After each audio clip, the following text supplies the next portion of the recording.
조금 이따가 보시면 아시겠지만 수업 시간에도 이렇습니다. 여기 오시면 여기 계신 부모님들 다 보니까 애들이 수업 때 딱 빨리빨리 오는 애들이에요. 여기 안 오신 부모님들은 그 애들로 수업 시간 내면 꼭 늦습니다. 어찌 이렇게 똑같은지 모르겠어요. 그럴 때마다 가슴이 아픕니다.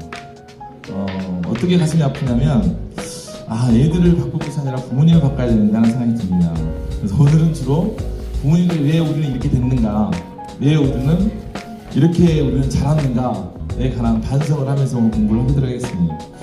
저희가 어린이공화국 때 그리스 로마 신화를 가지고 열심히 공부를 했습니다. 그리스 로마 신화를 모르면 철학이나 사회학이나 유럽에 있는 심리학이나 이걸 전혀 알 수 없습니다. 특히 공부 같은 거 아예 할 수 없죠.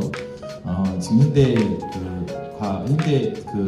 학문을 할 때는 거기다가 뭐 또 더 나가면 유럽에 여행을 갈 때 온통 벽들이 다 그리고 그림들이 다 그리스 로마 신화입니다. 그래서 유럽 여행을 똑같이 가더라도 와 좋네, 동화책 속에 나왔네, 이 정도 수준에서 갔다 오는 사람이 있고, 유럽 여행을 갔다 오면 그 건물에 있는 벽화 하나하나에 의미를 찾아서 감동을 하는 수도 있습니다. 되게 다른 모습들로 봅니다. 우리는 아는 것만 보고 오거든요. 그래서 그리스 로마 신화는 어떻게 보면 그리스 로마 신화 또 성경, 이건 알아야지 유럽을 알 수 있어요. 자, 그 중에서 이카로스 신화를 오늘 잠깐 이야기하고자 합니다. 이카로스는 그 테세우스가 제가 카페에 올려놨는데 미로와 미궁의 차이에 대해서 올려놨습니다. 그 미궁을 만들었던 다이달로스의 아들이 이카로스입니다.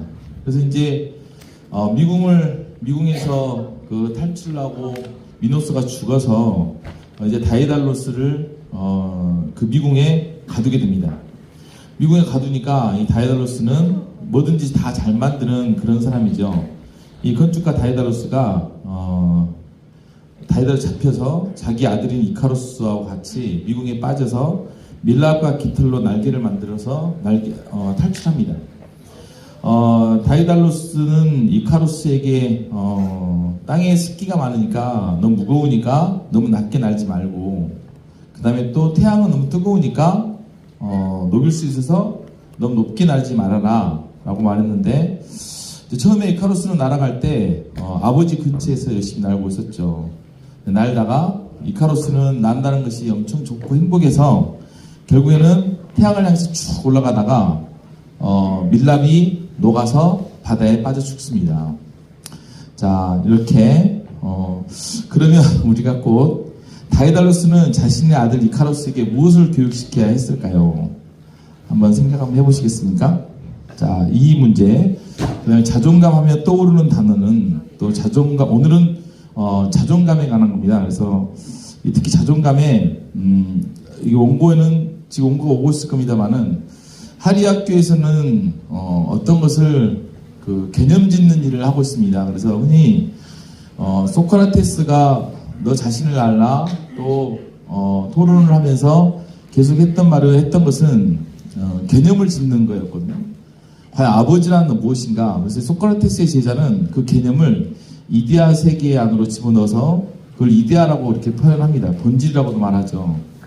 동양에서도 비슷한 동시대에 공자는 정명사상에 관해서 이름을 바르게 세운다 해서 거기도 역시 이름에 관한 것, 개념에 관한 것들이 연구가 됐습니다. 그래서 하리에서도 이 시대에 우리가 해야 될 일이 뭘까 봤을 때 이름을 제대로 세우자, 우리가 흔히 알고 있는 것에 관해서 우리가 제대로 알자, 본질을 알자라는 차원에서 제목은 이렇게 하리에서 쓰는 자존감, 하리의 자존감은 무엇인지 가지고 이야기를 하고자 합니다. 전부 다 부모님들께서 이걸 한번 해보십시오. 이걸 카메라를 가지시고 QR코드에 입력을 해주세요. 찍으시면, 저 찍지 마시고 이거 찍으시면 됩니다. 많이 해보셨죠? 이거 찍고 그대로 들어가시면 됩니다.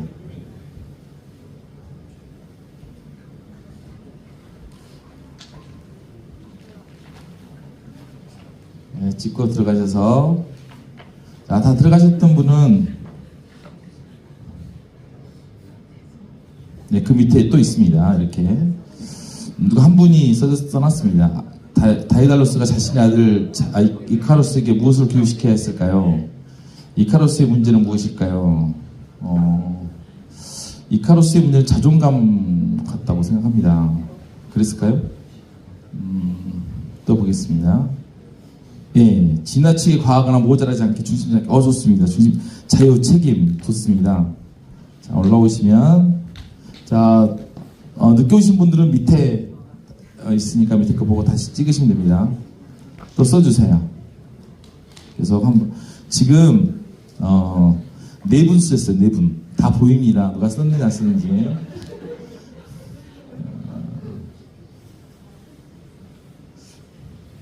4분 쓰셨습니다. 네, 침착함, 그러죠. 자만심, 욕망 컨트롤. 네.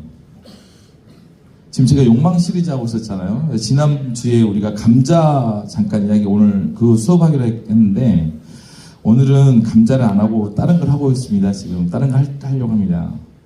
자, 이카루스 찍고 있을 때 이카루스 이야기 다 아시죠? 하늘 향해 날아가다가 밀랍으로 날아가다가 날개가 녹아서 떨어져 버린 이카루스. 욕망 컨트롤. 네.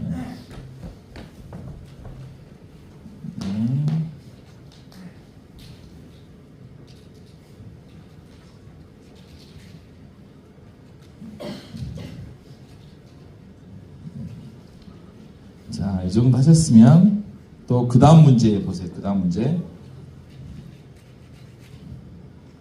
자존감 하면 떠오르는 단어는 뭐가 있습니까? 자존감. 떠오르는 단어 그냥 쓰시면 돼요. 뭐 예를 들어 칭찬 이런 것도 있겠죠. 긍정 이런 것도 있을 것이고. 오, 자기애 좋습니다. 오, 자랑. 오, 좋네요. 자기애. 그럼에도 불구하고, 예. 그럼에도 불구하고 이분은 오늘 집에 가셔도 됩니다. 수업 다 끝났습니다. 회복, 자존심, 자랑, 사랑. 저 믿음 좋습니다. 믿음 누구십니까? 믿음. 믿음 좋네요. 네. 자신에 대한 믿음. 네, 좋습니다. 예, 우리 하리학교 하리 8경 중에 한 명입니다.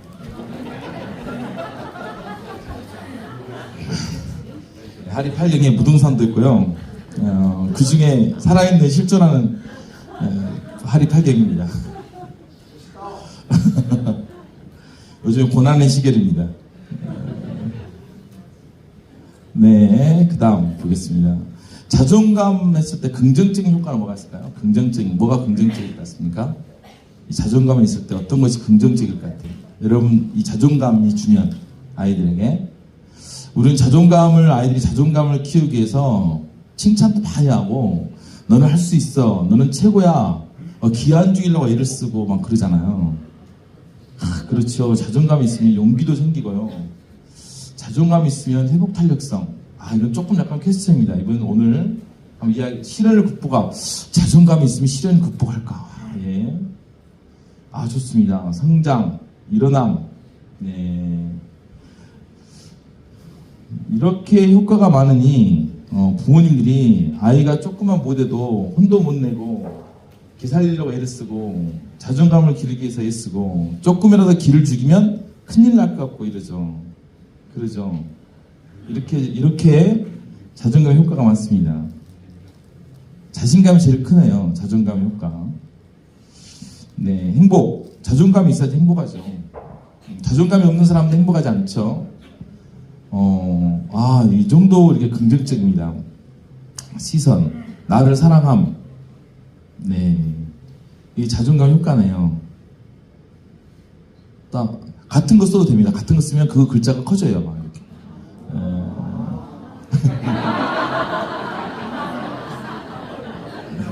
네, 글자가 커져서 그 사람 의견이 제일 잘 된 걸로 이렇게 나옵니다. 또 보겠습니다. 자, 그러면 부정적인 효과가 뭐가 있을까요? 자존감 부정적인 효과는? 부정적인 효과는 뭐가 있을까요? 자기 과시, 자만, 개인주의, 남 탓, 오, 지나친 자기애, 자만. 네. 자기애, 남 탓. 도훈이 어머니 쓰고 계시죠? 이상하게 도훈이 어머니 선생님이시잖아요. 앞에 쓰면 다 보이니까 아시면서. 이거 할 때 제일 힘든 사람들이 선생님들, 교수님들이에요. 제일 말 안 듣습니다. 근데 다 알아요. 앞에서 보이는 것을. 소연이 어머니 다 쓰셨죠? 네. 네, 됐습니다. 이러네요. 우리 한번 볼까요? 근데 쓰셔도 되고 안 써도 됩니다. 방금 재밌으려고 한 거고요. 자존감에 관한 부정적 효과가 이렇게 많습니다. 근데 이런 부정적 효과임에도 불구하고 우리는 이게 긍정적인 효과 때문에 근데 이것을 뭐든지 긍정과 부정적인 효과는 있는 것 같아요. 예전에 한번 말씀드렸지만 하리학교에서는 그 개념을 어떻게 짚느냐 하는 노력을 하고 있습니다. 그래서 뭐 예를 들어서 인성교육에서 인성이 과연 무엇인가, 무엇을 인성이라고 하는가 그랬을 때 착한 마음 아니란 거죠. 인성은 관계 안에서 드러나죠. 우리 선조들은.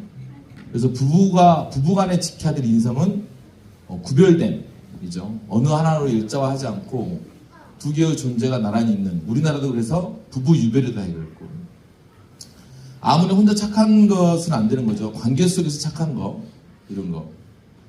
동양에서는 착하다는 의미를 뭘로 평가했냐면 불쌍한 사람을 보고 불쌍히 여길 수 있는 것, 이것을 착함의 1번으로 봤습니다. 그것을 측은지심이라고 이렇게 봤죠.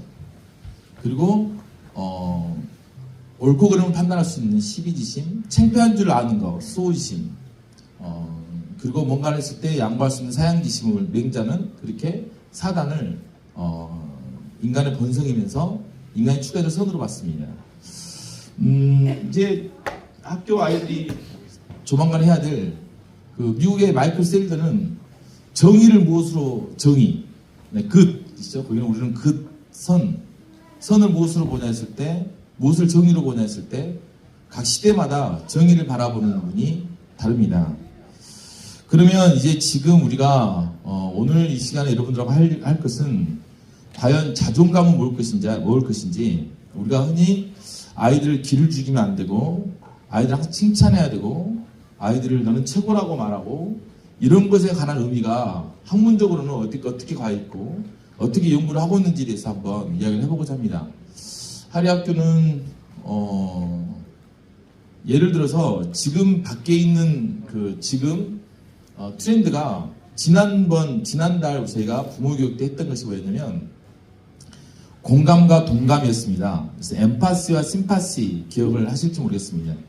엠파시와 심파시였는데요. 엠파시는 우리가 동감이라고 하죠, 번역을.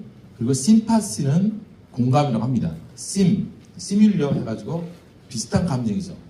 엠파시는 누가 내 아이가 맞고 왔으면 나도 같이 흥분해서 난리가 납니다. 그래서 상대방을 같이 흥분해서 같이 막 화를 내요. 이게 엠파시예요. 이게 동감입니다. 근데 공감은 그 아이가 화가 나고 있으면 너가 화가 났구나 하는데 한 걸음 물러서서 그 화가 난 것을 읽어주는 거예요. 그렇게 됐을 때 뭐가 되냐면 아이가 요만큼의 부정적인 정서를 갖고 왔는데 엠파시를 하다 보면 엄마의 부정적인 정서가 더 가서 아이가 더 오버해서 더 부정적입니다. 근데 지금 부모님들이 실수하고 있는 것이 아이의 감정을 읽어준다 해서 엠파시를 하고 있거든요. 아이의 감정이 아니라 그게 아니라 감정을 읽어주되 거리두기를 하면서 공감을 해주는 것이 심파시입니다. 그래서 학문에서는 엠파시와 심파시가 완벽하게 구별되어서 연구가 되고 있어요. 우리 교육학 쪽에서는.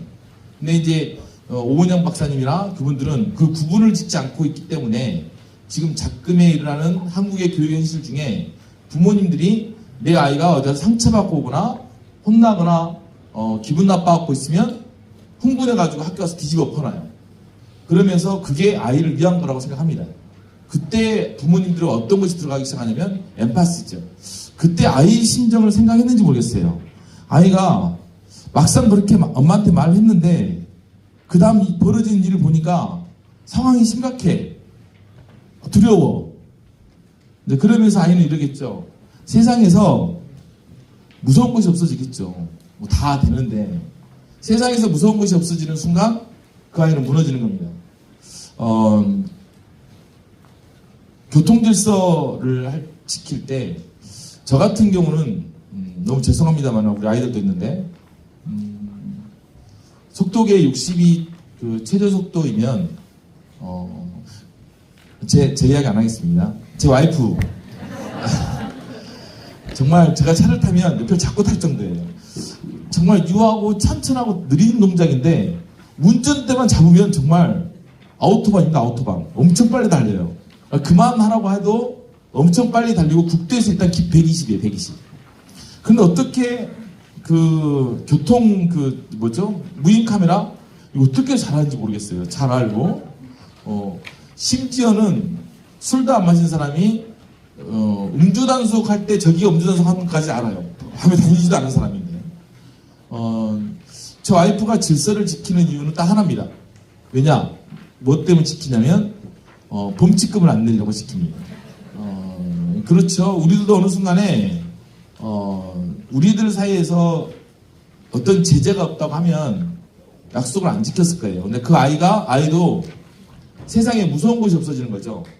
엄마 아빠가 와서 이걸 해결해줘요. 그 다음에 이제 대상은 누구냐면 사춘기가 되면 그 다음 대상은 부모가 되는 거죠. 이제 자기가 당하는 거죠. 아이가 조금이라도 있을 때 학교 가서 이제 난리를 칩니다. 보니까 엄마가 하니까 선생님도 고개를 숙이고 괜찮거든요. 세상에 무서운 것이 없어지고 어깨에 힘이 들어가기 시작합니다. 그 아이의 그 다음 타겟은 부모가 되죠. 무서운 것이 없죠. 성경에서 하나님을 경외하란 말은 이 뜻입니다. 두려워하란 말입니다. 두려워하지 않으면 안 되는 거죠. 근데 우리 사회가 어느 순간부터 그 두려움이라든지 이런 것들은 그렇게 아이가 혼자서 아이가 자유롭게 노는 것을 최고의 선으로 생각하고 최고라 생각하고 그러면서 그때 가지고 온 이론들이 뭐냐면 자긍심, 자존감 이걸 가지고 오기 시작합니다. 그러면서 지금의 이제 문제가 생기기 시작하죠. 근데 학자들은 되게 고민을 합니다. 그래서 언제부터 우리 사회가 이 자존감에 관해서 이야기가 나왔을까? 그 시대에 끄집어 나온 화두, 그 화두는 단순히 갖고 나온 것이 아니거든요. 왜 갑자기 옛날부터 자긍심, 자존감이라는 것이 그 인류에서 흘러가는, 인류에서 통용되는, 인류에서 거론되는 테마 중 하나였을까? 아니었거든요. 예전에 뭐였겠습니까? 효도, 충성 이거였어요. 어느 순간부터 이제 자존감, 자긍심 이게 나오기 시작합니다. 우리 사회에서. 이것에 관한 이야기를 오늘 해보고자 합니다. 그래서 하리의 자존감이라고 이렇게 명칭을 지었습니다. 하리에서는 보통 우리가 밖에 볼 때 결론부터 잠깐 이야기하면 이렇습니다. 네. 자존감이 무엇인지를 모르죠. 애를 길을 살리고 이럴 때 이렇게 해달라고 하는 것이 어떤 의미인지 자존감의 정의가 제대로 모르고 있을 때가 많습니다. 하나하나씩 보겠습니다. 이제 우리 지금 좋은 부모 되기 하고 있습니다. 근데 부모가 우리 사회가 가지고 있는 것이 어떻게 미국보다 한 10년 정도 늦습니다. 지금 우리가 갖고 있는 어떤 그 패러다임들이 특히 교육은 그렇죠. 1970년대 미국은 디트로이트를 시작으로 해서 자동차 산업이 엄청 뛰기 시작합니다. 그리고 1980년대 들어오기 시작하면서 미국은 드디어 자동차를 하다 보니까 집약적인 기술이 필요하고 사회에서 필요해서 미국은 영재교육이 1980년대에 등장하기 시작합니다. 1990년이 되기 시작하면서 미국은 빌 클린턴 대통령이 항상 미국에서는 대통령이 첫 회의가 그 대통령의 기조예요. 예를 들어서 부시 같은 경우는 첫 회의가 외교 안보 회의였어요. 그러다 보니까 이라크하고 전쟁을 했죠. 그런데 클린턴이 그때 당시에 집권했을 때 클린턴의 첫 회의는 The Book on the Knee, 무릎 위의 책이라는 보건복지부에 관한 거, 가정에 관한 거 이런 회의였습니다. 우리나라는 딱 10년씩 늦습니다. 아까 말씀드렸죠. 1970년대 미국에서 자동차 회항이 있을 때 우리는 1980년대 이공계가 뜨기 시작하면서 이제 공대 러시가 일어나기 시작합니다. 공대에 가면 무조건 취직을 다 했어요. 1980년대. 또 미국은 1980년대 뭐였냐면 자동차 공장을 하다 보니까 기술 집약적인 영재교육이 필요하다 그랬죠. 영재교육 하니까 우리나라는 그대로 1990년대 영재교육을 합니다. 제가 저기서 칠판을 쓰면 좋은데 저거 움직일 것 같아서 앉아서 이렇게 하고 있습니다. 양해해 주십시오. 그리고 1990년대 이제 1980년대 미국에서 영재교육이었죠. 그리고 우리나라는 1990년대 우리 98년도입니다. 조석기 박사부터 시작해서 영재교육 진학법을 통과합니다. 딱 미국하고 10년이죠. 그리고 미국이 1990년대 빌 클린턴이 오고 나서 집권하고 더 북 온던이라는 무르비의 책 그러면서 가정을 중심으로 가정이 교육의 기관이 된다. 가정이 교육의 기관으로 해서 그때부터 미국 사회는 부모 교육을 엄청 많이 활용하고 부모 교육 합니다. 제가 어렸을 때 저희 부모님들은 반상회는 있었어요. 동네마다 반상회하고 수요일마다 어머니 제 기억에 수요일마다 동네 반상회를 하고 월요일 아침 되면 울력인가 그래가지고 아침에 한 명씩 가서 청소를 하고 왔었어야 돼요. 시골에서 그랬습니다. 반상회를 저희 놔두고 반상회를 왔었어요. 근데 그때랑 우리는 그랬지만 미국은 그 시절에 뭐였냐면 90년대에 어떤 걸 했었냐면 무조건 부모교육을 참석했습니다. 부모교육을 하지 않으면 안 됐었죠. 그래서 미국의 교육은 아무리 미국이 이제 경제가 확 1950년부터 미국 경제가 트기 시작합니다. 본격적으로 세계에서 최고 올라가기 시작하죠. 그러면서 미국에서 빈부격차가 생기기 시작하고 미국의 사회 문제가 많이 만들어질 때 이 교육의 문제밖에 해결할 수 없다고 해서 나온 첫 프로젝트가 뭐냐면 더 북 온더니 무르비에스 책 가정에서부터 책하는 거. 책보기 운동이 시작되면서 가정에 관한 부모 교육이 시작합니다. 이게 미국에서의 1990년입니다. 우리나라는 2000년이 지나고 나서 이제 부모 교육에 바람이 불기 시작합니다. 저 같은 경우도 부모 교육을 굉장히 많이 다녔습니다. 실은 서울 같은 경우는 똑같은 부모 교육을 한 분이 몇십만 원씩 내고 오세요. 디너 파티처럼 레스토랑에서도 하고 막 그럽니다. 이 부모 교육이 이제 광풍지음이 나기 시작하죠. 그게 이제 그 흉내가 어디 나오냐면 일반 초등학교나 중고등학교에서도 부모 교육을 하라고 그러고 학부모 운영을 하라고 오라고 합니다. 근데 그게 그냥 한 번에 그친 관광성의 부모 교육이에요. 부모가 일단 그것에 관한 포인트는 뭐냐면 부모가 안 바뀌면 내는 못 바뀐다. 부모가 바뀌지 않으면 교육은 바뀔 수 없다는 것이 포인트입니다. 아무리 여기서 아까도 말씀드렸지만 정말 똑같아요. 아이들하고. 일찍 와서 앉아있는 부모들은요. 그 아이들이 수업 시간 일찍 들어와요. 늦게 들어오신 부모님들은 이상하게 그 아이도 수업 시간 늦게 들어와요. 정말 똑같아요. 저도 마찬가지입니다. 저도 온전하지 못하기 때문에 저도 교육 프로그램을 짜거나 할 때 제 자신을 많이 생각했어요. 내가 못했던 거. 나의 위크니스가 뭐였지? 내 위크니스, 내 성격을 그대로 담거든요. 내가 그 시점에 내 아이를 이렇게 간섭할까? 이렇게 관여할까? 이게 제가 하고 있었던 교육이었습니다. 자, 그래서 좋은 부모 만들기는 되게 중요한 포인트예요. 우리 사회를 변화시킬 수 있는 가장 중요한 겁니다. 그런데 이제 좋은 부모로서의 노력은 실은 가족에 만들어진 것이 아니라 넓은 사회적 맥락에서 만들어집니다. 특히 사회적 풍토에 따라서 부모가 자녀를 양육하는 방식이 영향을 미치죠. 사회적 풍토가 아까도 말씀드렸지만 왜 우리는 갑자기 이 시대에 지금 이 순간에 자존감이란 셀프 이스팀, 자기효능감, 셀프 이피션스 이런 교육의 태제를 우리가 갖고 있을까? 왜 항상 그런 말을 많이 할까? 하는 이야기를 한번 해보고자 합니다. 우리는 왜 그런 것이 지금의 화두가 되었는가? 그러면 여러분들이 이제 조금 달라질 거예요. 약간 어렵습니다. 어렵지만 그동안 부모 교육을 받으셨던 분들은 이제 하도 많이 받으셔서 이제 내공이 쌓였을까 생각하고 해보겠습니다. 과거에는 근대 이성주의 시대는 개인이라는 것보다는 전부 다 뭐였냐면 이성 중심이다 보니까 보편화되어 있는 이성이죠.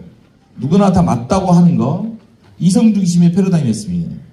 그러다 보니까 소수자들은 배척되고 장애아이들은 배제되고 이것이 나온 결과가 뭐냐면 양차 세계대전이었습니다. 1차 세계대전과 2차 세계대전은 데카르트 이후에 근대주의 패러다임이 세계 전쟁을 일으키기 시작했죠. 우리는 옳고 서로 옳다는 개념이 있을 수 없어요. 내가 옳으면 너는 옳지 않아. 그래서 모든 생각의 범위를 이원론 쪽으로 바꾸기 시작합니다. 이게 이제 근대 이성주의죠. 그 근대 이성주의의 가 세계 1차 대전과 2차 대전을 만들어냈습니다.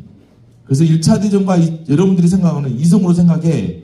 이게 엄청 위험한 말입니다. 그래서 이성으로 생각해. 이성적으로 생각해. 남자들이 그런 말 많이 하죠. 남자들이 주로 이성적으로 생각이란 말 남자들이 만듭니다. 그러다 보니까 전쟁이 났죠. 남자들이 힘이 세면 꼭 싸웁니다. 어디든지. 그래서 전쟁을 일으킬 수밖에 없는 패러다임이죠. 근데 뭐가 있습니까? 여자들은 이걸 또 이분부 나누기는 힘들지만 감정과 정서라는 것이 나오기 시작합니다. 이제 남자들 있으면 무리를 짓죠. 형님 동생 바로 만나면 형님 동생하고. 여자들은 어떻습니까? 바로 내 1년 선배예요. 고등학교. 절대 형님이란 말 안 합니다. 언니란 말 안 해요.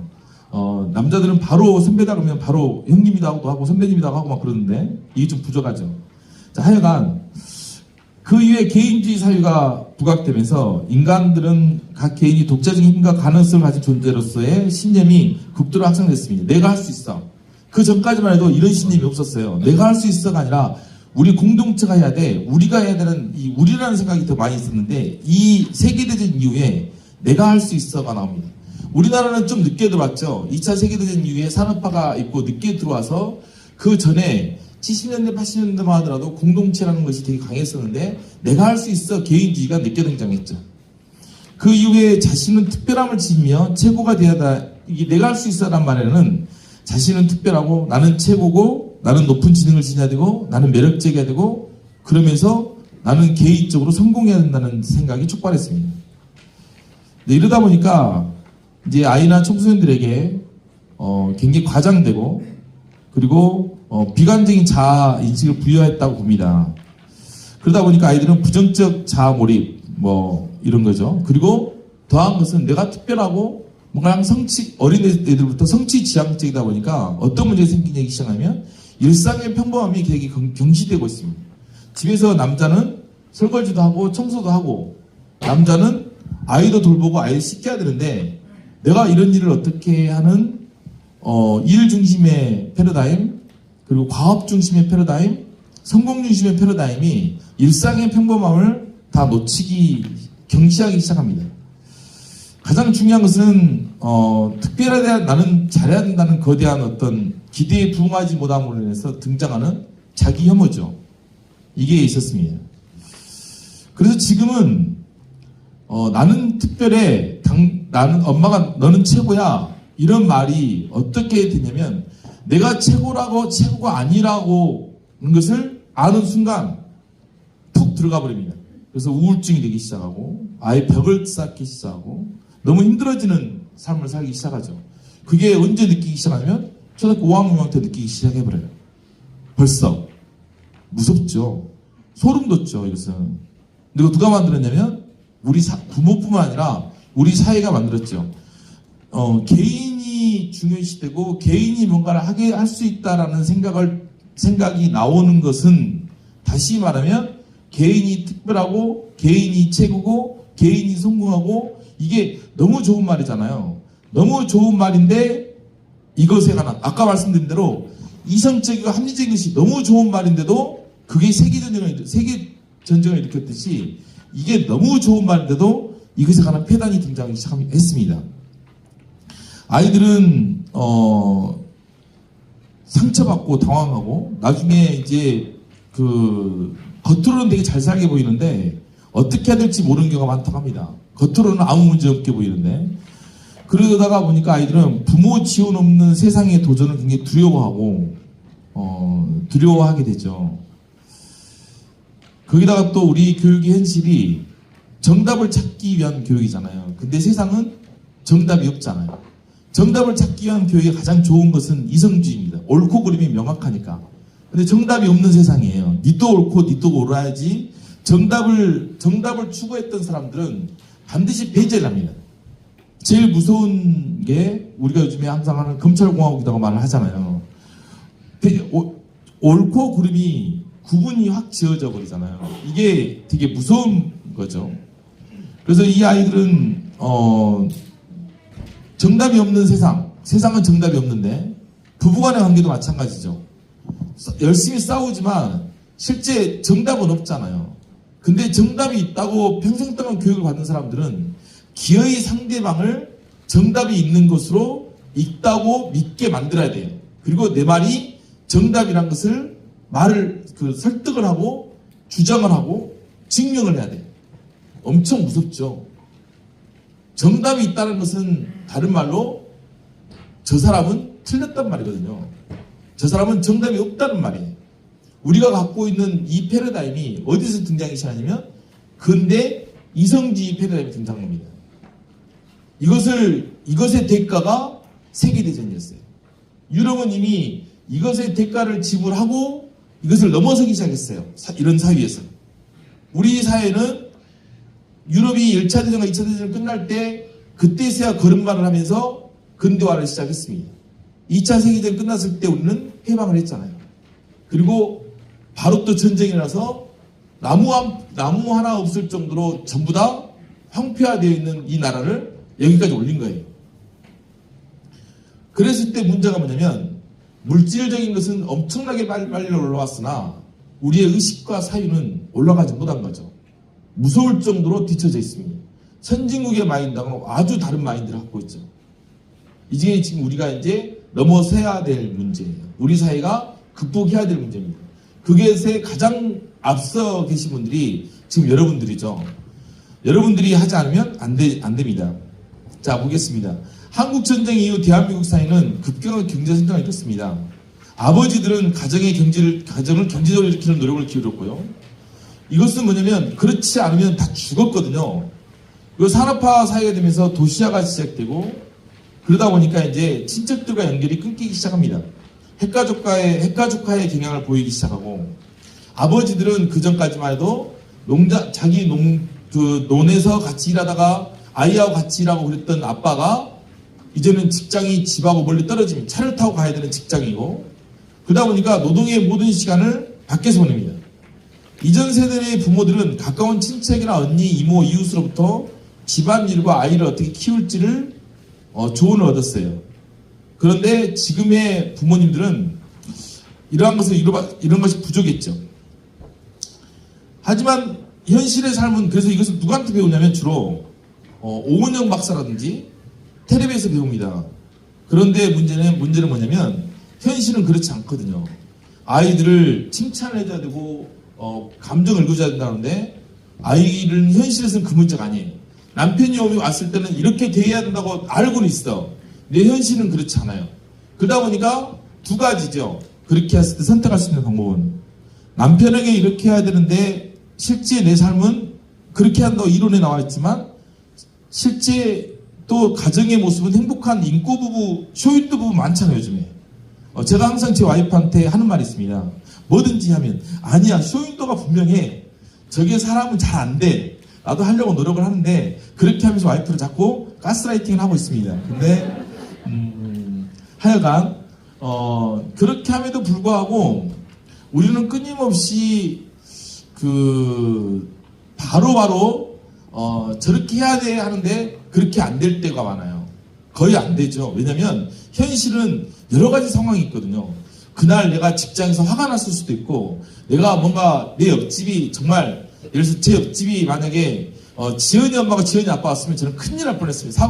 맨날 싸우고 있죠. 둘이 막 이렇게 막 장난치시고 웃고 그러신 거 보면 그래서 용산지구에 계신 분들은 다 이상하신 분들이세요. 예. 다 관계가 다 좋습니다 서로. 왜냐면 또 다르죠. 저기 사시는 분들은 그 동네 사람들이 다 맥락적으로 다 그런 관계를 가지고 있는 거예요. 이렇듯이 어디 공간이냐, 나이대가 몇 살이냐, 그날 남편의 직장의 동료가 어떻게 사느냐, 뭐 별의별 이야기의 그 맥락에 따라서 달라지는데 우리는 그것을 그냥 하나로 강의하에서 남편이 왔을 때 이렇게 해야 된다.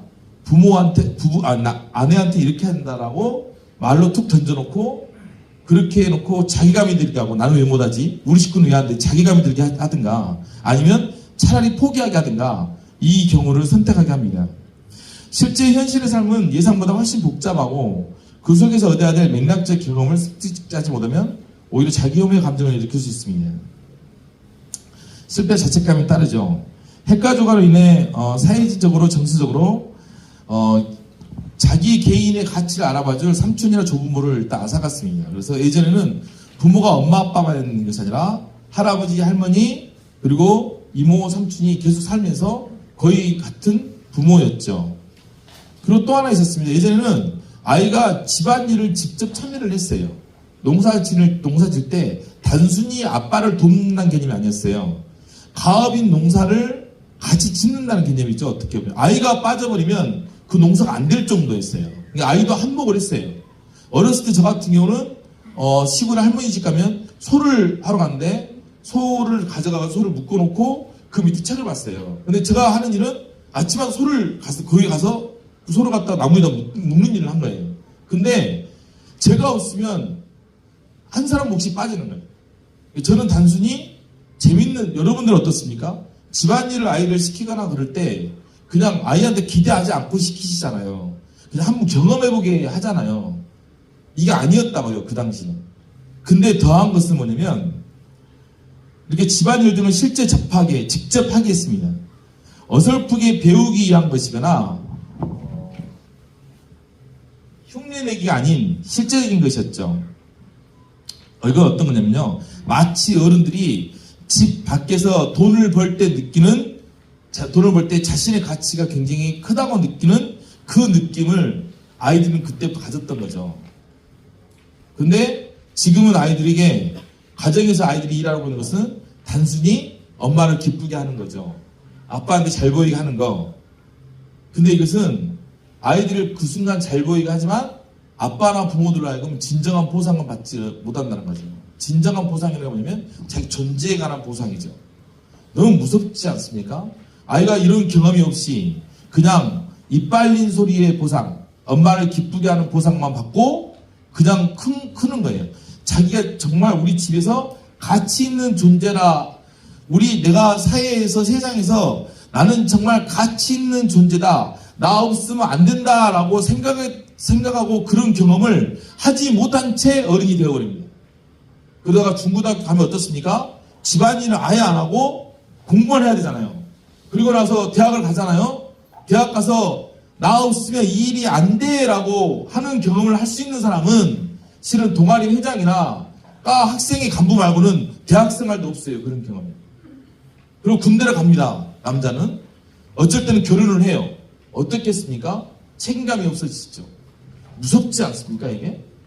그런데 이게 있잖아요. 이게 지금 우리 아이들 보고 한 말이 아니에요. 이게 이따가 글 뒤에 나옵니다. 이게 여러분들이에요, 지금 나고. 저 소 가서 묶어주는 거 있잖아요. 그 방학 때마다 한 번씩 가서 했지 일상에 묶어주는 거 아니었어요. 그래도 그나마 나아요. 여기 애들보다는, 우리 애들보다는. 근데 우리가 그런 생활을 했다고. 여러분들이 그런 생활을 했기 때문에 뒤에 글이 계속 보면 나옵니다.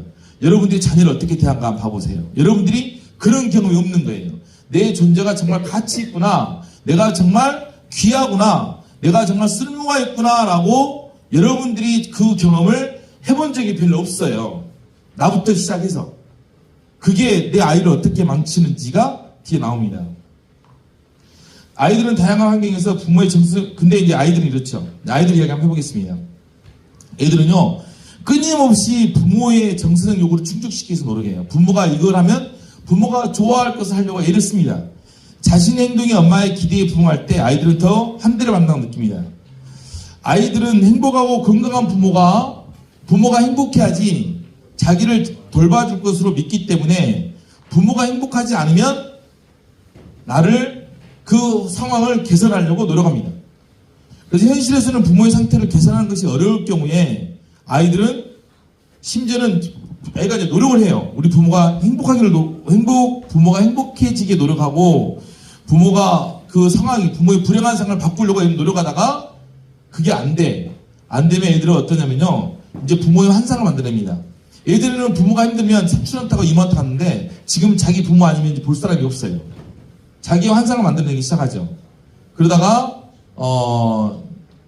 혼란스러운 감정이나 불행, 분노 같은 부정적 감정에 휩싸인 엄마에게 갇힌 아이들은 현실을 피하기 위해서 한성으로 도망가 버리죠. 그래서 부모가 예를 들어서 굉장히 혼란스럽고 왔다 갔다 하고 또 분노, 화를 내고 이렇게 부정적인 감정에 휩싸인 엄마들한테 피하기 위해서 아이들은 나름대로 환상을 갖고 도망갑니다. 네, 이렇게 도망도 가죠. 그러다가 이제 엄마를 바꾸려고 돌아가고 도망도 가보다가 안 되면 아이들은 엄마의 주의를 끌려고 문제가 되기도 합니다.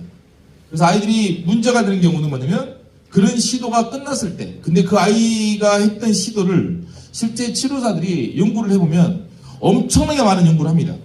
부모를 행복하게 하려고 부모를 바꾸려고 하고 또 부모의 적합한 환상을 자기 혼자 만들어서 자기 혼자 다른 환상을 만드는 게 시도를 하다가 포기를 하면 이제 부모의 주의를 끌려고 원하는 행동을 하고 나쁜 행동을 한다. 이게 뭐냐면 비행 청소년 이론의 매뉴얼이에요. 이것이 되게 무섭죠.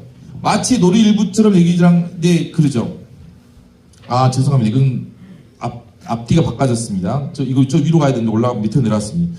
편집하는 과정이 잘못됐습니다. 하여간 자 산업화가 되면서 부모와 많이 떨어져 있던 아이들은 실제 산업화가 되면서 부모하고 아이하고 많이 떨어져 있었죠. 그러다 보니까 예전에 농사 짓던 시대에 비해서 가정에서 직장을 다녀야 되고 실제 엄청나게 많이 떨어진 거죠. 엄마하고 떨어지고 아빠하고 떨어지고 그러다 보니까 이 아이들은 부모의 관심에 굶주렸습니다. 이 당시는 살아남으려고 가족 구성 모두가 바빴습니다. 엄마는 따뜻하게 대해 좀 주지만 아이들에게 막 더 알고 싶어 하거나 그러지 않았어요. 또 그런데 오히려 아이가 어머니에 대해서 더 많이 알고 싶어 하죠. 그러다가 이제 포기가 된 거죠. 근데 그러다가 어느 정도 성장하면 아이들은 집을 떠나기를 원합니다. 이 개인주의 패러다임이라는 것이 완전히 자립하기를 원하고 이제 엄마에게 손을 든 거죠. 이는 더 이상 나 몰래 살지 않겠다는 표현이죠. 실은 가정을 떠나고 엄마를 떠나는 것은 나를 위해 살겠다는 말이거든요. 나를 위해 살겠다는 말은 다른 말로 하냐면 남을 위해 살지 않겠다는 말입니다. 이게 무섭죠. 나를 위해 살겠다는 말은 남을 위해 살지 않겠다는 말이죠. 그래서 이기적이라는 것이 굉장히 무섭습니다. 그 시작은 어디냐면 부모에서부터 떠나기 시작해요. 그러니까 부모님들 생각할 때 이기적인 아이들이라고 봤을 때 지만 좀 이기적이 잘 살면 되지 아닙니다. 그 이기적인 아이들의 가장 첫 번째 먹잇감은 부모죠. 그래서 사업한다고 돈 빼가고 부모는 등골을 휘어도 필요 없어요. 그 아이 말을 들어줄 사람이 누구겠어요, 세상에서? 아이가 사기칠 때 가장 먼저 사기칠 대상이 누구겠습니까? 부모예요, 부모. 아이가 이기적이 됐을 때 가장 먼저 이기적인 것의 대상이 될 사람이 누구냐면 부모입니다, 부모. 부모예요. 여기 그거죠. 가장 중요한 것은 부모, 나를 남을 위해 살지 않겠다는 했을 때 아이들은 이제 그러면서 자기 자신을 위해서 살기 시작합니다. 집을 떠나죠. 그러다 보니까 이들은 성장하면서 유년 시절 자기 자신의 삶을 살지 못한 것에 대해서 결핍의 구덩이를 갖고 있습니다. 이들은 자신의 문제를 자신이 보면 왜 그렇게 됐을까? 나는 왜 이렇게 이리 됐을까? 내가 좀 부정하게 뭐였을까? 자라오면서 항상 뭔가 갈급해요. 어떤 갈급이냐면 사랑에 대한 갈급이죠. 부모하고 여러분들이 그랬다니까요. 지금 이거 여러분들 이야기예요. 여러분들 이야기. 부모하고 같이 있는 것 같았지만 산업화 이후에 정말 그 여러분들의 어머니들, 여러분들의 부모님들에 비해서는 거의 부모와 같이 지내지 못했어요. 많은 생활을 지내지 못했습니다. 그리고 입시 학교에 내보려야 되고 그 전에는 부모님들은 아예 농사를 해서 하루 내내 같이 있었어요. 그러나 우리들은 학교도 갔었어야 되고 그리고 아빠들은 직장 가야 되고 그러다 보니까 이제 그러면 과연 뭐가 필요할까 했을 때 나에 관한 생각이 부족해진 거죠. 자기 자신에 대한 것이 자존감이었습니다. 이제 그들이 부모가 되었습니다. 자신의 유년 시절의 불만을 품은 채 부모가 된 거죠. 그들은 자신들이 가졌던 자존감과 자신감에 대한 불안을 쏟아부어 스스로의 취업법을 본뜬 육아 전략을 세웁니다. 자기 자신 아이의 개인적 자아를 긍정하고 어렸을 때 칭찬받지 못하고 어렸을 때 나한테 관심 갖지 못했던 내 부모에 비해서 나는 내 아이의 숙제도 다 해줘야 되고 관심도 엄청 줘야 되고 항상 아이가 잘했다고 긍정적이어야 되고 이런 세대가 돼버린 거예요 지금. 이건 우리나라만 그런 것이 아니라 미국의 베이비붐 시대 이후에 미국에 나온 논문들이 레퍼런스가 많이 들어가 있습니다. 자신의 아이의 개인적 자아를 긍정하고 긍정적 관심을 받아 자라도록 도와주고 싶었습니다. 자기 자신이라는 이유만으로 쓸모있고 중요하다고 받아들여지고 싶은 거죠. 나는 내 존재만으로 굉장히 중요해. 아이들은 충분히 칭찬받고 호용되고 그리고 존중받기만 하면 무럭무럭 자랄 거라고 생각하고 있습니다. 그래서 그들은 여러분들은 자녀들에게 자주 칭찬하고 너는 최고야라고 말하고 그런 자존감을 북돋우자고 이야기하죠. 이를 위해 어떤 대가를 치르더라도 아이의 자존감은 지켜져야 되고 존중해야 된다고 믿습니다. 아이들 자기 자신이 그러는 것이 응석바지로 만드는 것이 아니라 그저 아이들을 지원해 주는 것이라 생각했어요. 예전에 부모님들하고 비하면 여러분들의 부모님하고 비하면 여러분들의 자녀들하고 관계는 정서적으로 더 가깝다고 말합니다. 그래서 아이들도 부모에게 비밀도 잘 털어놓고 재밌게 지내고 발달한 교육에 관한 이론도 많이 알고 있다고 여러분들은 생각하고 있죠. 오늘날 부모들은 아이들 존재 자체만으로 열광하고 만족합니다. 내가 있음으로 나는 좋아. 그 결과 아이들은 영향력의 범위를 분간하지 못한 경우를 볼 수 있습니다. 세상이 모두 다 아이를 중심으로 움직입니다. 아이들이 상황을 지배합니다. 아이들은 자기가 통제하지 못할 정도로 과분한 힘을 얻었다는 것을 알기 때문입니다. 그 결과 과도한 자기 초점, 내가 관심 받으려고 애를 써요. 또 끝없는 불만, 항상 투덜거립니다. 또 특별히 잘 나가야 된다는 부담감, 책임을 질 준비가 안 된 것, 우월감, 열등감, 어떤 굴욕에 대한 과도한 공포증의 증상이라는 부작용을 보입니다. 아이들이 걸음마를 시작할 때부터 걸음마 시작할 때부터도 사람들이 많은 곳에서는 자기 뜻대로 하기 쉽다는 것을 알고 있어요. 그래서 소리 지르고 위협하고 부모를 거짓말하고 무엇인가 해달라고 졸라도 된다는 것을 알고 있습니다. 누군가를 초대받고 식당에 저녁 먹을 때 아이들이 상황을 또 장악합니다. 남들을 방해하거나 돌아다니는 경우도 있습니다. 부모들은 이때 곤란해하고 당황하면서도 아이들의 자존감에 상처를 줄 것 같아 너무 조심스럽게 아이들에게 하지 말라는 말을 하지 못합니다. 실제 그 말은 아이들의 하지 말라고 하는 말은 아이들의 진짜 하지 말라고 해서 하는 것이 아니라 다른 사람들에게 자기가 부모로서 역할을 하고 있다는 걸 보이기 위해서 하는 경우가 많죠. 어떤 아이들은 자기 의견이 환영받으라고 확신하며 아무 대화나 어른들이 말하는데 끼어들긴 합니다. 이 경우 또 아이들은 무엇인가 배우기 시작하면 어른들은 아이들이 지식을 뽐낼 수 있다는 질문을 던지고 그것에 대해서 과도한 칭찬을 받기 때문에 그렇습니다. 아이가 조금만 잘하면 그걸 칭찬해 주려고 막 물어봐주고 다른 사람 앞에서 그렇게 합니다. 이런 아이들이 사춘기가 되면 어떻게 되냐면 뭐 먹을래? 뭐 하고 싶냐 하고 막 물으면 아예 말을 안 하거나 무조건 안 한다고 하면서 그 상황을 또 지배합니다. 어린 시기에 아이들이 상황을 지배하는 방법, 아무 때나 어른들이 말할 때 끼어들고 아무 때나 질서 안 지키고 다 하는 것이 어렸을 때 아이들이 상황을 지배하는 방법이라면 사춘기가 됐을 때 상황을 지배하는 방법은 지금 겪고 있죠. 우리 고학년들. 뭐 할래? 그럼 대답 안 해요. 그래요. 그리고 무조건 안 한다 그래. 이게 어른이 돼서 이제 사춘기 때 상황을 지배해서 부모를 컨트롤하는 방법이에요. 무섭죠. 그것의 시작은 앞에 있어요. 앞에. 좀 전에 했던 대로. 그것이 계속 쌓이면 우리 아이는 천장으로 물어보니까 이것도 잘 알아. 똑똑해. 너 한번 해볼래? 어른들 앞에서 막 합니다. 막 그러다 보니까 이게 지금 말해야 될 상황인지 말하지 않아야 할 상황인지 무조건 수업 시간에도 아예 끊어버려요. 다 질문. 그 부모님이 안 오셨네요. 보고 있으시니까 지금 끊어버려요. 그래서 근데 그런 경우는 어떠냐면 언제가 나타나냐면 사춘기가 나타나요. 그런 경우는. 또 사춘기 때도 왜냐면 그 당시에 그 아이가 상황을 지배하는 방법이 그거고 사춘기가 됐을 때 상황을 지배하는 방법은 더 세게 나오거든요. 지금 이 모습대로 크지 않거든요. 자 보겠습니다. 이런 무한 자기 긍정 육아 스타일의 부모들에게 찾아볼 수 있는 육아는 자유방위형 헬리콥터형 역할 전형이 있습니다. 여기에 여러분들 헬리콥터형 부모 많이 배우셨죠? 이게 학문적인 용어입니다. 이게 바로 나온 것이 아니라 미국 사회에서 이게 엄청나게 사회적 문제를 가지고 있었어요. 그래서 미국에서는 아예 헬리콥터형 부모라는 새로운 교육학 용어가 만들어졌습니다. 자, 자유방임형 부모입니다. 일반적으로 야단을 많이 치지 않거나 야단을 치는 야단 친 것에 있어서 또 사과까지 해요, 부모가.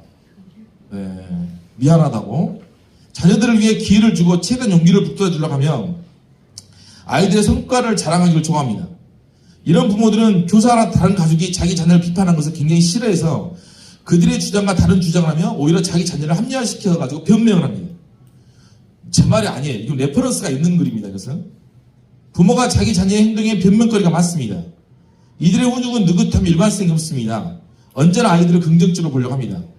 자녀에게 권위를 내세우기를 꺼려합니다. 아이들의 친구가 되려고 합니다. 이들은 편한 길을 걸어가려고 합니다. 부모로서 교육자로서 권위를 내세우는 것이 더 힘듭니다. 솔직히 애들 놔둔 것이 제일 편하죠. 학교도 그렇습니다. 요즘 일반 학교 그렇잖아요. 애들 안 걷는 것이 편해요. 조금만 건드면 전화하고요. 아예 말을 안 해버립니다. 얼마나 편한데요. 저는 속이 탑니다 지금. 편해요. 부모도 애 놔두면 편해요. 지금 이게 자유방임입니다. 그래서 미국세가 등장한 것이 헬리콥터형 부모예요. 헬리콥터형은 아이 헬리콥터 빙 돌듯이 아이 주위를 맴돌면서 아이와 친한 친구를 넘어 아주 가까운 친구가 되려고 합니다. 부모가 문제를 다 해결해 줍니다. 헬리콥터 부모들은 대학에 갈 정도 나이의 자녀에게도 하루에 몇 번씩 전화합니다. 저 한 번도 전화 안 합니다. 저는. 저 집사람 맨날 해요 지금. 그런 부모들은 자녀의 도전과 문제에 대해서 세부 상황까지 꼬치꼬치 캡니다. 대학생인데도 수강 신청에 부모가 개입을 합니다. 진로 상담 시간에 실제 그렇습니다. 우리 미 아버님 어디 계실까? 예, 실제 그럽니다. 진로 상담 시간에도 부모가 같이 상담을 받는 경우가 많아요. 박사과정인데 어떻게 해야 되겠냐 물어보기도 하고. 이런 부모들은 본인의 개입이 자녀를 보호하고 스스로를 책임지는 삶에 들어가기 전에 잘 준비되게 도와준 것이라고 얘기합니다. 하지만 이렇게 부모가 자녀의 문제를 해결해 주게 되면 아이들이 의사결정을 내리는데 실패하죠. 앞으로 의사결정을 내릴 수가 없어요. 어떻게 내리겠어요? 부모가 자녀보다 영원히 똑똑하지는 않습니다. 자기가 저지른 일에 뒤처리를, 그런 일은 다 부모가 뒤처리하거든요. 뒤치라는 경험에서 밀려납니다. 오차가 많습니다. 하도 급하게 써가지고 지금 죄송합니다. 자녀와 부모는, 이들의 부모들은 항상 유쾌하고 화기애애해야 한다고 믿으며 갈등이 없는 관계뿐만 아니라 자녀의 성공에 집중합니다. 아이들이 무엇인가를 사달라고 하면 거절하지 못합니다. 다른 친구들은 다 했는데 자기만 없다고 소리 지르며 애들이 그러면서 자기 스스로가 자기 부정을 하지 않을까 걱정을 하는 거죠, 부모가. 이 부모들은 자녀가 불편하게 느끼거나 부정적인 감정을 참아야 하기를 원하지 않습니다. 아이들을 엄하게 대하면 아이들이 영혼이 부설지 모른다고 생각합니다. 이들은 본의 아니게 아이들이 성장하면서 삶의 스트레스에 대한 예방주사가 되어줄 작은 일상의 평범한 한 조각의 역경을 아이에게서 뺏는 것입니다. 이게 되게 중요하지 않습니까? 어렸을 때 친구들하고 갈등도 있고 어려움들이 있는 것은 예방주사 계획이죠. 근데 부모가 다 와서 해요. 다 합니다. 친구들하고 싸움도 와서 다 간섭하고 숙제도 집에서 다 해주고 숙제 못 해가지고 혼나는 것도 그것도 보질 않아요. 다 해줍니다. 다. 예방주사를 맞아야 되잖아요. 어렸을 때 이 경험을 이겨내고 이걸 극복했던 애들은 컸을 때 극복해지거든요. 정말 대학생들을 가르치다 보면 정말 재밌습니다. 시험 끝나고 나면 부모가 전화를 한다니까요. 전화를 해요. 학점 왜 이러냐고. 웃을 소리가 아니에요. 그게 한 번, 두 번 한 줄 알았어요. 몇 번씩 와요. 한 사람 말고 여러 명이 와요. 심각하죠. 이들은 진로에 대해서도 모든 걸 계획해 줍니다. 아이가 학교에서 이러다 보니까 아이들이 의사결정 장애가 생기기 시작해요. 죄송합니다. 여러분들 중에 많이 있어요. 네, 여러분들 부모님이 그런 거죠. 뭐 먹을지도 몰라요. 옷도 뭘 살지를 몰라요. 결정을 못 해요. 마무리가 안 돼요. 심각합니다. 그걸 자녀들이 그대로 받아가요. 또 그러면서 자녀들한테 또 그대로 하고 있어요. 혼자 할 줄 아는 게 없어요. 근데 평생 늙어서 할 줄은 좋은데 평생 늙어서 꼬부랑 할머니 수준만큼 해주려고요. 평생 늙으면 그 다음에는 자기 수준을 해야 되잖아요. 지금은 자기가 아이보다 똑똑한 것 같죠? 아니에요. 몇 년만 있어도 옷 입는 것도 애가 더 세는데요. 제 집사람이 없으니까 원 없이 해보랍니다. 지금. 제 와이프가 아이 옷을 갖다가 이걸 입으라 해요. 제가 그래요. 지금 옷 같은 거 봐줄 수는 있지. 지금 봐주면 자기보다 한 수준 낮은 옷을 자기 수준만큼 옷밖에 못 입잖아. 좀 놔둬봐. 이상한 옷도 입었다가 실패도 해보고 가다가 이걸 입었다가 다른 사람 옷도 봐보고 그렇게 옷 입는 것조차도 간섭하면 어떻게 돼? 이렇게 말합니다. 그런 것 같아요. 아이의 진로에 대해서 모든 걸 계획해 줍니다. 아이가 학교에서 사소한 잘못된 행동에서 심지어 이런 경우는요, 아이가 잘못했다고 벌을 주면 격분합니다. 또 아이의 문제 행동을 별것이 아닌 것으로 생각해요. 이들 부모는 자신의 많은 재산을 아이들 공부하는 데 씁니다. 그래서 헬리콥터 부모님들은 돈을 안 아껴요. 아주 난리가 납니다. 이들은 아이들의 노력을 과하게 칭찬하고 재능과 능력을 과대평가합니다. 이 헬리콥터 부모들의 가장 공통적인 점은 자기에게 다 천재인 줄 알아요. 상담을 다 서울대예요. 그래서 아이에 대해 평가를 조금 낮게 평가를 하시면 학교에 항의를 해요. 그러니까 이런 경우를 다 합니다. 요즘에는 거의 70~80%가 헬리콥터예요. 그러니까 학원가에서 이렇게 말합니다. 부모가 오면 무조건 잘한다고 해야 돼요. 그러면 좋아합니다. 제가 이 학교가 만약에 잘한다고 했으면 지금 한 1000명 됐을 거예요, 아마. 다 못한다 그러면 나가버려요, 진짜. 아이 못한다 그러고 아이가 단점 말하고 민낯을 말해주는 순간 그 다음부터는 이제 불평만이 나와요. 그래가지고 딴 데 가가지고 잘한다는 말을 한 데가 찾아갑니다. 이게 헬리콥터 부부죠. 우리만 그런 것이 아니라 미국 사회의 중산층의 70~80%가 헬리콥터 부부예요. 아이들은 아주 가까운 친구처럼 행동하기에 화가 나면 엄마를 이제 아이하고 엄마의 관계는 친구잖아요. 친한 친구. 화가 나면 엄마를 차기 시작해요. 사춘기가 됐을 때. 이런 부모들은 자신도 모르는 사이에 10대나 또 이 아이들은 그리고 이 아이들은 어떻게 되면 나중에 유명해지거나 부자이거나 권력을 갖지 못해서 우울해집니다. 왜냐하면 부모가 나의 시종 역할을 다 했거든요. 내가 그런 대접을 못 받고 내가 그걸 못한 것에 대해서 극도로 우울해합니다. 그래서 미국 사회에서 지금 청소년 문제에서 가장 많이 청소년 문제 때문에 나온 레퍼런스예요. 왜 지금 이 청소년 문제가 이렇게 심해졌을까? 미국은 되게 재밌습니다. 뭐냐면 우리는 강주시 같은 경우는 지금 노트북이 다 있어요. 다. 그 노트북이 왜 있냐면 제가 재작년에 거기로 갔다 왔으면 충남에서 특강을 했어요. 왜 특강을 했냐면 코로나 때문에 1,500억이 남았다는 거예요. 남아가지고 1,500억을 코로나가 하니까 급식비라든지 이런 것들이 급식 이런 거 있잖아요. 이런 거 돈이 다 남은 거예요. 1,500억이 남아서 이 1,500억을 어떻게 할 것이냐를 가지고 이제 저한테 가서 정책자문을 해가지고 제가 특강을 하고 정책자문을 했습니다. 제가 뻔히 숲을 사서 유아학교를 차려라. 이게 숲을 사라. 저는 이랬죠. 나중에 팔아먹어라. 그래가지고 안 되면 숲을 사고 안 되면 나중에 재산이 없을 때 팔아먹어라 그랬어요. 광주는 뭘 선택했냐면요. 노트북을 선택한 거예요. 그래서 다 노트북이 간 겁니다. 몇 억짜리가. 그런데 미국에 가면 미국은 어떤 정책을 짜거나 그럴 때 반드시 나와야 되는 것이 뭐냐면 학자들의 레퍼런스가 있어야 돼요. 우리나라도 물론 4대강을 했을 때 레퍼런스가 있었죠. 학자들의. 근데 학자 같지 않은 학자들이죠. 그 사람들이 자기 양심을 팔고 쓴 거죠. 근데 미국은 학자가 꼬라지가 있어야 되잖아요. 왜냐면 우리나라 학자들 가난하니까 그 정책하면서 돈이라도 주면 좀 받아먹으려고 이렇게 한 것 같아요. 근데 부자로 살았던 사람들은 그거 별로 신경 안 쓴 것 같아요. 우리나라 정책, 저도 다행히 우리 아버지가 부자로 키워가지고 별로 신경 안 쓰고 막 질렀습니다. 근데 콜만도 그랬던 것 같아요. 콜만도 컴퓨터를 다 교실에 주려고 하니까 콜만 보고서가 있습니다. 콜만이 이렇게 말한 거죠. 컴퓨터 줘봐야 필요가 없다. 오히려 아이들에게 교사에게 월급을 더 달라고 한 거예요. 이게 콜만 보고서예요. 그래서 콜만 해가지고 MS에서 다 로비해가지고 미국 전역에 컴퓨터를 뿌리려고 했던 것이 그 보고 레포트 몇 장 때문에 캔슬됩니다. 선진국이지 않습니까? 멋있지 않습니까? 우리나라는 그렇지 않죠. 캔슬도 안 시켜요. 그래서 우리나라 강주 시내 모든 아이들이 다 컴퓨터를 노트북을 줘요. 밤 12시가 되면 셧다운 되는데 이미 유튜브에 그 12시 이후에 푸는 방법이 다 나와 있어요. 지금 모든 애들 12시 다 풀어갖고 지냅니다. 문제가 많죠. 제일 중요한 것은 뭔가를 가지지 못했을 때, 권력을 가지지 못했을 때 그냥 우울해하죠. 아이들이. 이런 것들이 그 가지고 싶은 것을 가지지 못했을 때 작은 폭군을 길러냅니다. 자, 역할 전환 육아입니다. 이것은 뭐냐면 세 번째 육아인데요. 인디고 운동이라고 있었습니다. 그래서 아이들이 지금 다 해야 돼. 아이들이 리더고 부모는 따라가요. 모든 걸 아이들이 결정을 하고. 그래서 보면 잡지 중에 진보에서 나온 잡지 중에 인디고라는 잡지가 있어요. 청소년 운동인데요. 이게 인디고 진화로까지 합니다. 그래서 아이들이 어른을 이끌어가야 된다라는 스펙트럼이에요. 그래서 부모는 아이를 고무하고 기회를 주고 힘을 주기 위해서 아이의 감정적 스펙트럼을 굉장히 넓게 하죠. 아이를 리더로 봅니다. 하지만 이것은 최근에 굉장히 많은 문제를 가지고 봅니다. 여기는 인디고 운동에서는요, 진학지도 안 해요. 그래서 대학을 안 보낸 것을 잘하고 생각합니다.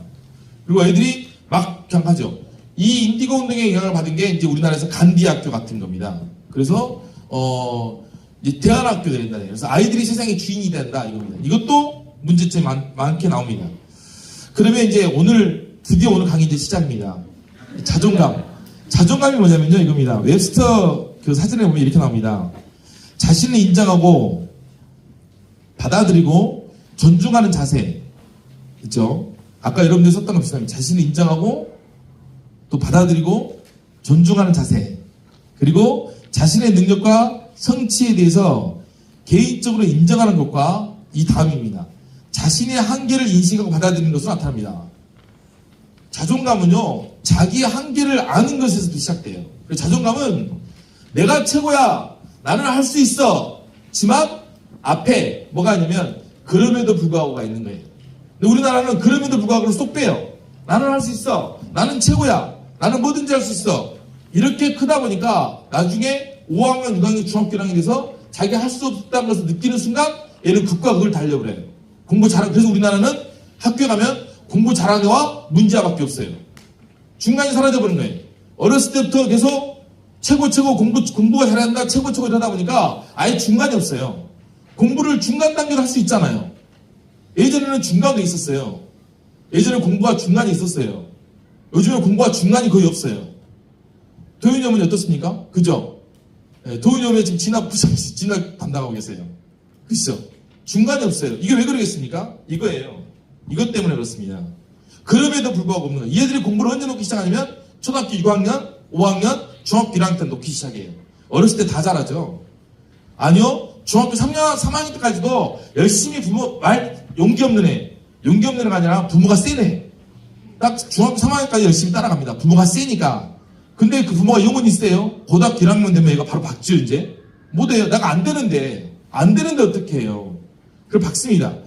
좋은 자존감은 무엇인가를 잘하고 자신의 한계를 인정하여 다른 사람의 도움을 요청할 수 있으며 자신의 영향력이 좋은 결과를 볼 때 부산물입니다. 근데 제일 중요한 건 이거죠. 자신의 한계를 인정하고 다른 사람의 도움을 요청할 수 있으며 이게 제일 중요한 거죠. 자존감이 높은 사람들은요, 다른 사람 도움을 요청할 수 있어요. 왜 자존심이라고 하죠. 자존감이 높은 사람들은 자존감 낮은 사람은 다른 사람한테 뭐 해달라고 말도 못해요. 제가 자존감이 좀 낮은 것 같아요. 부모님들한테 학생 모집하게 데리고 오란 말을 못하겠어요. 솔직히. 저도 그래가지고 내가 다른 사람 도움을 요청할 수 있어야 되는데 생각합니다. 자존감과 자존심은 자기 자신을 좋아하거나 존재만으로 칭찬받는 생긴 것이 아닙니다. 이때는 뭔가를 잘해내고 진짜 자신의 강점과 약점을 인식함으로써 알잖아요. 누군가를 사랑하면 그 사람이 이쁘고 잘나서만 사랑하는 것이 사랑입니까? 그 사람이 그럼에도 불구하고 사랑해야지 사랑이잖아요. 자기 자신에 대한 사랑도 마찬가지예요. 내가 이게 부족한 줄 알면서도 불구하고 자기에 대한 사랑이 자기 존중이지, 나는 다 잘해, 나는 최고야, 우리 부모가 난 칭찬받고 이렇게 자라버리니까 나중에 되면 그게 역할을 못 해버리면 아예 손을 놔버리는 거 아닌가요? 목이 터져라고 이야기하고 싶습니다. 왜 우리 오은영 박사는 그렇게 강의한지는 모르겠어요, 실은. 그렇게 하면 안 돼. 이것은 웹스터 사전에 나온 거예요. 사전에 분명히 뭐냐면 자신의 한계를 인식하고 받아들이는 것이 굉장히 중요합니다. 여러분들이 사랑이 그래요. 여러분들 봐보세요. 잘나고 그런 사람들만 사랑하면 사랑 아니잖아요. 자기에 대한 사랑도 마찬가지. 내 장점만 사랑하면 사랑이 아닌 거죠. 자, 강점과 약점을 익혀가면서 해야 됩니다. 이 자신감은 주로 뭘 길러지냐면 자신감은 주로 곤란을 극복하면서 길러집니다. 이 곤란을 극복한, 직면한 문제를 극복한 거죠. 이 직면한 문제는 내 욕망과 반하는 겁니다. 자신감은 실제로 자신의 강점과 약점을 알게 되면서 경험을 통해 자랍니다. 부모 등 타자의 격려와 칭찬은 중요합니다. 자신감을 부풀릴 수 있지만 자신감을 주지는 못합니다. 자신감을 느끼고 싶다면 어려움을 대면하고 극복해야 됩니다. 부모의 보호가 너무 과할 때는 아이가 역경으로부터 배울 기회를 빼앗기게 됩니다. 역경을 극복하고 삶의 평범한 문제들을 해결한다는 자신감과 자기 존중의 중요한 기반을 도둑맞은 셈인 것입니다. 실제 아이들의 삶도 어른의 삶과 같습니다. 매일 좌절과 갈등과 실망을 경험합니다. 여러분들 아이들은 안 그럴 것 같아요. 학교 오면요, 아이들도 지그들끼리 갈등하고 혼돈하고 실망하고 이게 태반이에요, 태반. 애들은 사람 사이가 아니래요. 강아지 2명 갖다 놔보세요. 지그들끼리 싸우고 물어뜯고 낑낑하고 난리가 나요. 애들도 그렇습니다. 그런데 우리가 그것이 안 떠오른 것은 어른들이 그걸 보호해줬기 때문이죠. 그런데 부모에 의해서 삶의 역경이 계속 보호를 받는다면 아이는 흔한 어려움조차도 아주 크게 생각할 겁니다. 친구들하고 사소한 싸움 속에서도 상처를 받아보고 게임하면서 실패도 겪어보지 못한 아이들은 조그만 역경이 쉽게 무너질 것입니다. 여기서 말한 게임, 컴퓨터 게임이 아닙니다.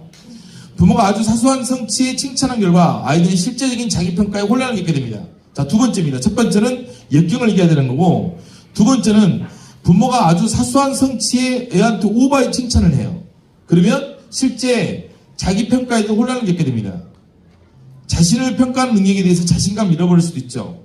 혹은 그 칭찬을 받는 것이 목적이 되어 칭찬받지 못할 때 괴로워하게 됩니다. 어렸을 때 칭찬을 많이 받고 자는 애들은요, 칭찬받으려고 난리가 나요. 정말 딸랑이가 돼요. 앞에 와가지고 칭찬받으려고 꼬리치고 난립니다. 애 같아요, 애가. 그 누가 그리 만들었냐? 그 이쁜 것들이 그래요. 그래서 나중에 5학년, 6학년 될 때 왕따, 일반 학교에서 왕따 당하는 애들은 어렸을 때 칭찬받은 사람들이 그래요. 이쁜 애들이. 그래서 무리들이 딱 보면 대여섯 명 돌아다니잖아요. 다 이쁘게 생겼어요. 다 이쁘고 딱 한 명 뚱뚱한 큰 애 있고. 거의 무리가 그렇습니다. 이쁜 애들끼리 서로 왕따를 시켜요. 무섭습니다. 광주교육대학교에 어떤 교수님 아이가 또 한 명 자살을 했어요. 6학년 때. 근데 그 애가 5학년 때 왕따를 시킨 애였어요. 얘들이 시키니까 자기가 당했을 때 어떤 줄 알아요. 이건 뭐냐면 칭찬에 익숙해져 있던 게 칭찬을 못 받잖아요. 그냥 가만히 있음에도 불구하고 칭찬을 안 해줬을 뿐인데, 지는 칭찬을 못 받았을 뿐인데 괴로워해요. 그건 아시잖아요. 명절 때 갔는데 동서하고 같이 있는데 동서만 실컷 칭찬하면 나한테는 아무 안 했어도 괜히 기분 나쁘시죠. 애들한테 칭찬의 노예가 되어버립니다. 무섭습니다. 어렸을 때 자신은 똑똑하고 아무 문제가 없었고 잘 생활했다고 생각하면 크기도 합니다. 그래서 그것은 아이 잘못을 부모가 언급도 제대로 안 하고 오히려 방어해줬기 때문에 잘 컸다고 얘기합니다. 그래서 이 아이가 대학하고 취직하면서 세상에서 처음으로 이제 기가 죽는 경험을 합니다. 그때 아이는 미래에 자신이 없습니다. 아이는 미리 정해진 길, 부모가 정해준 길, 정해진 구조화된 길을 걸어왔습니다. 하라는 대로 했습니다. 그런데 세상은 그렇지 않죠. 스스로 선택을 해야 됩니다. 불확실한 것들을 나름대로 구조화해야 됩니다. 세상은 정해진 일을 하게 하지 않습니다. 아이가 어른이 되는 것을 미루는 것은 대가가 따릅니다. 아이가 어른이 되는 것을 미루는 것은 대가가 따릅니다. 여러분들은 아이가 어른이 되는 것을 미뤄왔습니까? 밥 먹는 거 어떻게 합니까? 그렇게 말을 하는데, 금요일날 도시락 싸는 거 애가 좀 싸게 하라고 말을 하는데 그걸 안 지켜졌습니다. 그래서 이제는 강제로 할 겁니다. 그래서 한 달에 한 번은 무조건 아이가 도시락 싸게 할 겁니다. 청소하는 거 어떻습니까? 이게 그 말은 아니에요. 지금 혼나는 겁니다, 지금. 내가 말을 했는데도 하지 않았잖아요, 부모님들이. 어떻습니까? 대가가 따릅니다. 어른이 되는 걸 미루는 것은. 아이가 어렸을 때 아무것도 시키지 않는 경우가 많습니다. 그러다가 10대 후반 아이가 집을 떠나고 어른이 되리라고 기대합니다. 근데 어른이 되지 못합니다. 학교 앞에 가면, 대학 앞에 가면 거의 편의점에서 새끼를 다 떼어요. 몸이 어떻게 되겠습니까? 객지에서 올라온 아이 같은 경우는 아예 밥을 다 사 먹어요. 밥을 그게 얼마나 질린지 아십니까? 제가 그걸 10몇 년 했습니다. 얼마나 질리겠습니까? 계속 사 먹어요. 저는 집에 내려와서도 사 먹습니다. 오늘 신났습니다, 지금. 왜 아이가 역경을 극복하도록 놔두지 못하겠습니까? 우선 아이를 믿지 못하기 때문입니다. 왜냐하면 아이가 약하다고 보고 아이를 강하게 해야만 한다고 생각합니다. 그것은 부모가 그렇게 느끼고 불안하기 때문입니다. 여기 밑에 보겠습니다. 레퍼런스 보겠습니다. 심리학에서는 부모의 불안을 아이에게 투사시킨다 이렇게 표현합니다. 부모가 불안하니까 가만히 못 놔둬요. 다 해줘야 됩니다. 다 신경 써줘야 되고. 부모가 안 바빠요. 또 절대로. 또 그리고 아이가 약하다고 보고 아이를 강하게 해야 한다고 생각합니다. 그것은 부모가 그렇게 느끼고 불안해서 하는 거죠. 아이 스스로가 문제를 해결할 거라고 확신하지 못하면서 어떻게 아이가 자신감 있게 크기를 키우겠습니까? 아이가 혼자 하지 못한다고 혼자 한다고 혼자 문제를 해결할 거라고 친구하고 싸우고 왔어요. 혼자 문제를 해결할 거라고 확신도 못하면서 어떻게 아이를 자신감 있게 키우겠냐고요. 심각하죠. 어린 유아들이 역경을 경험하는 것, 사는 그것은 어떤 것을 경험하는 것은요. 사는 것이 마음대로 되지 않는다는 것은 마음대로 되지 않는 것을 알게 하는 거예요. 이것은 자신의 사는 것이 마음대로 되지 않는다는 것을 아는 것은 자신의 한계를 알게 되는 거죠. 이러한 경험은 삶을 계속 완벽하게 통제할 수 있다는 비현실적 환상을 깹니다. 어린아이들이 삶을 내가 마음대로 통제할 수 있다고 아까 모두에 말했잖아요. 상황을 자기가 지배를 해버리고 모든 걸 통제할 수 있다고 여기기 때문에 아이들이 그런 행동을 합니다. 그러나 자기 한계를 아는 순간 이 세상은 이 상황을 내가 다 통제할 수 없다라는 것을 알기 때문에 그 다음부터 다르게 접근합니다. 이렇게 아이들이 삶을 통제할 수 있다고 생각하고 큰 아이들은 그 신념이 깨질 때 아예 도전도 못하고 움츠러 들고 심지어는 급기야는 우울증까지 옵니다. 아예 자포자기라고 알코올 중독이 생기기 시작하고 모든 걸 놔버려요. 손을. 게임 중독이 되기 시작하고 내가 내 삶을 통제할 수 없다는 것을 경험을 하게 됩니다. 여러분들은 여러분들 자녀가 자기 자신의 삶을 통제할 수 있다는 경험을 하게 해주십니까? 안 하죠. 우리 인류가 지금까지 살면서 이렇게 자존감, 자긍심이란 말이 이슈가 되어서 이 사회 인류 전체에 어떤 하나의 화두가 되어서 아이들의 삶을 흔들고 그걸 표대 삼아서 가꾼 것이 인류의 지금 처음입니다. 아이들이 자기 상황을 이해하지 못하고 상황의 범위를 깨닫지 못하고 이렇게 사는 것이 인류사에서 처음이라니까요. 이것이 이제 우리 교육학자들한테 고민이에요. 자존감, 너는 최고야. 너는 성공의 화두. 어른들의 리더십 강의 팍 갖고 오면서 아이들한테 너도 할 수 있어. 이러면서 자꾸 내려오면서 애들에게 확 올려줍니다. 나는 특별해. 나는 최고야. 이게 완전 사회적 이슈였어요. 이슈입니다, 지금도. 근데 그게 가지고 오게 될 불안함. 이런 것이 있죠. 제 말 아니라 다 학자들이 말합니다. 자, 보겠습니다. 앞에 이카루스 문제는 다른 사람들은 이카루스가 너무 높이 날았다고 생각합니다. 또 혹자는 부모 말을 듣지 않았다고 생각합니다. 또 많은 심리학자는 다이달루스는 어렸을 때부터 이카루스에게 자존감이 높도록 많은 칭찬했을 것이고 많이 이뻐했기 때문에 그런다고 합니다. 실제 이뻐했기 때문에 미너스 왕이 집어넣어버린 겁니다. 그래서 많은 심리학자는 이카루스 문제를 과장된 자기 존중을 해석합니다. 하지만 전 조금 달리 봅니다. 이카루스의 문제는 이카루스가 수영을 할 줄 몰랐다는 것에 있습니다. 높이 날고 싶은 사람에게 반드시 필요한 것은 높이 날다가 떨어질 때 겪게 되는 좌절, 수치, 분노, 우울 같은 것에서 일어서는 겁니다. 그것을 두려워하지 않는 거예요. 그래서 일어설 수 있는 겁니다. 무조건 성공할 수 없거든요.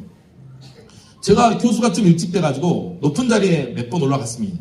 갔더니 어떤 문제가 생기냐면 올라갔을 때 제가 그때부터 알았습니다. 정치를 하는 것은 뭐냐면 요거도 먹을 수 있는 능력이 있어야 됩니다. 다른 능력보다 제일 큰 능력이 요거도 먹을 수 있는 능력. 그러니까 누가 뭐라 해도 아주 멘탈이 강해야 됩니다. 이렇게. 욕을 얻어먹어도 욕을 얻어먹을 수 있는 정치인들은 대단한 것 같아요. 온 가족을 다 뒤집습니다. 선거를 한번 나오려고 하면 그동안 했던 논문들이 다 빠지기 시작하고 그동안 했던 것이 다 나옵니다. 근데 그것을